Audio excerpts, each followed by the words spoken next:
Well, here down at the sea terminal and with Eric Corkish, and that only can mean one thing. We're talking about, disability, but this is about the survey that's now finally been put out by the government. They're wanting people's opinions on disability, and transport was definitely very much involved in that, wasn't it? Yeah, Claire Christian's in charge of the committee, and they put out a survey now online, which again I think is another mistake that I don't know is available anywhere else.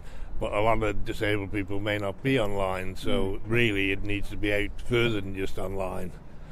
And one of the things that concerns me is that 3 months ago, in May Tynwald, Chris Thomas put a motion forward that the DOI abide by the Confederation of Passenger Transport, which is an English survey that was done, and they have to abide by certain rules. Now that went through Tynwald unanimously. Everybody said they have to abide by it. Now after that vote, the committee was set up, and Luke, this was back in May, and they've just released this survey this month. But what is a bit concerning is that I don't see what the survey's got to do with what was agreed in Tynwald. It was agreed, and now the DOI have to abide by the Tynwald decision. And it's just a bit of a mystery why they want a survey now. So the timing is interesting as well, as with most government out. Oh, I should point out you mentioned an MHK there, or an ex-MHK, because there's none at the moment, and other people standing in Douglas Central. So please see a full listing online. What do you expect to come out of this?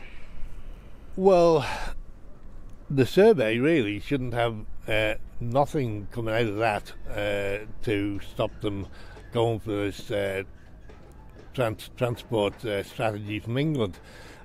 I don't think they've asked enough questions in the survey. It sort of skirts around a few issues. It really doesn't mention anything about drop curbs, roads that aren't fit for disabled people, and the state of footpaths and all. There's very little mention of that in there. But one of the main things they've got is that for bus stops, for disabled people to get on and off, and they're talking about having the raised curbs so the bus is level. Now they're given a price in there of £6,500 for each one that they have to do. Well, I think this is a red herring. They're going to count up the amount of bus stops, and they're going to come round and say it's going to cost £500,000 to do all the bus stops. Well, in an ideal world, you would have raised curbs, but the buses all kneel down. The bus driver puts it down, and there's a ramp there that you can go up and down on in a wheelchair, buggy, or somebody who's not walking very well. So I think the red herring is the £6,500 to raise all these bus stops. And it looks to me, I hope I'm wrong, that non-elected people on this committee are trying to influence what's going ahead. And unfortunately, in a way, the MHK that's in charge of it is a bit inexperienced. She's only been there a year. I'm not saying anything against her. But I get the idea that somebody's trying to pull strings and not allow this to go forward. Okay. Can I just, while we're on about the promenade, talk to you about any updates you've had? Because obviously we've done our thing and you've shown your pictures about the issues that you've had with it. Have you got any solutions, any answers? Last week I went up again. I was up in Douglas and I went up on my buggy. If anything, it's slightly worse, because you've got all the ones that I pointed out to you before, which was the top end of the prom, and now there's a bit more access around by the Gaiety and all. And really, nobody's took any notice, nobody's asked any questions, and they're just ploughing ahead. You can't see the bottom bit of the prom here yet because you can't get near to it, but from what I've seen, it's in the same situation as what the top half of the prom was. There's not enough drop curbs. You had a fella come over here on holiday, was in the papers 2 weeks ago, and he was in a wheelchair, and he actually broke his wheelchair, and he was an ex-soldier, and he's asked for the government to pay to repair his wheelchair. They've said it's got nothing to do with them. They've said it's Alden Construction. Alden Construction, I think, at that time hadn't even answered the fella, and that is purely it's not. He wasn't trying to go up through roadworks. Yeah. He was trying to use it where the pavements, like you say, there's no drop curbs or anything. So if anything, it's in a worse condition. And there's been reference to people on holiday as well. Is that the same one? I'm not sure, but there's people so be careful if you want to use the promenade at the minute until it's finished. Exactly. Yeah. But even when the work is finished, like we've said, the amount of drop curbs that are not in. And nowhere to pass, and then you've got a really silly one just up the road here on the promenade. You've got they have this open space or shed space where you can go across, and they've raised the promenade up a bit, and you can go across. 20 yards this side of it is a pedestrian crossing, so from having none up the top, on the bottom you've got a pedestrian crossing. 20 yards further you've got a crossing for people to go over, and I think you're going to end up with somebody knocked down on one of them.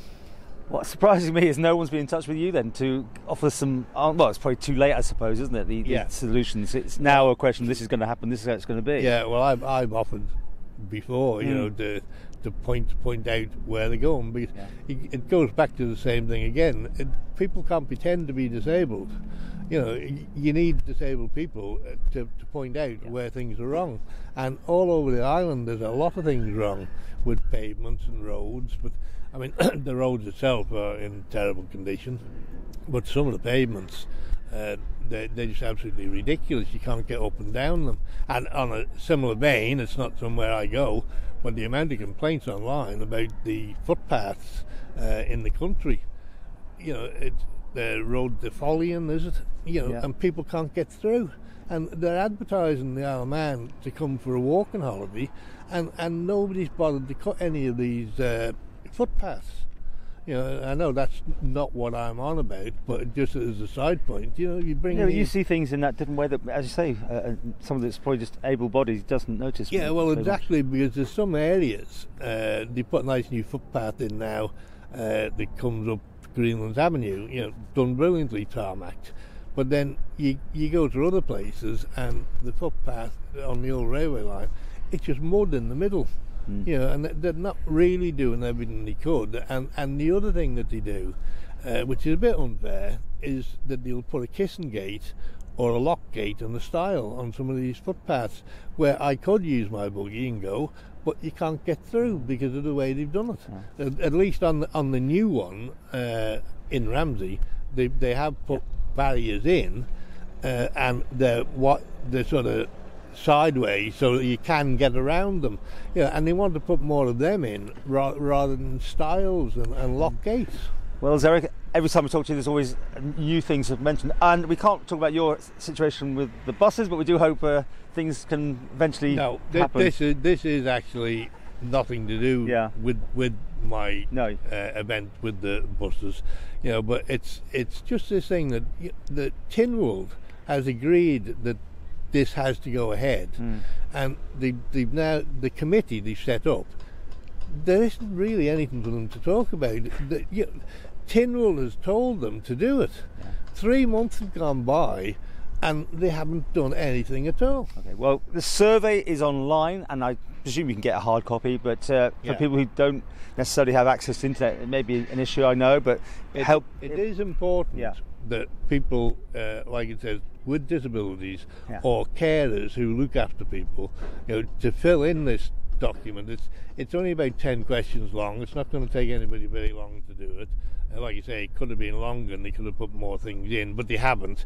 But I'm guessing nothing will happen until after the election, and then if we've got a lot of new people in, then Eric, God knows where this will go. Where'd you get that from? Well, it's going to happen, isn't it? There is going to be new members in there. Yeah. Well, certainly in a few of them where they're not standing. Sure. But we'll just have to see after the election, because I think anybody who's to do with this committee now will be too busy running around trying to get votes. We'll talk to you again soon. Yeah. And once again, I think it was Douglas Central and Douglas South. You mentioned names there. Please, obviously, other people standing as well, and your full listings are available. You'll find them everywhere. And we'll talk again soon. Yeah, no doubt.